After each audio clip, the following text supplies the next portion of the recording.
অর্থনীতির গতি ফেরাতে দরকার বেসরকারি খাতের প্রসার। Metropolitan chamber of commerce and industry সেমিনারে এমন মন্তব্য উঠে আসে। রাজধানী গুলশানে অনুষ্ঠিত সেমিনারে বক্তারা আরও বলেন, চলমান অবস্থায় কঠিন এক সময় পার করছে দেশের অর্থনীতি।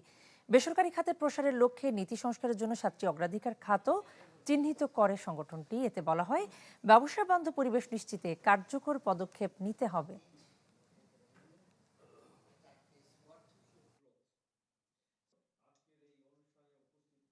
হয়রানি ইজ নট এটা ফ্রাস্ট্রেশনের বিষয়।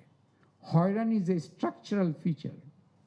একজন ব্যবসায়ী যদি একটা পারমিশনের জন্য যেখানে রুলে বলা আছে একদিনে দেওয়ার কথা, সেখানে 1 মাস যদি হয়, ওইটার ইম্প্যাক্টটা is much bigger than corruption actually. নগদ নিয়ে এলো হার না মানা হার অফার। সর্বনিম্ন 10,000 টাকা রেমিটেন্স নগদে পাঠালে থাকছে স্বর্ণের হার জেতার সুযোগ।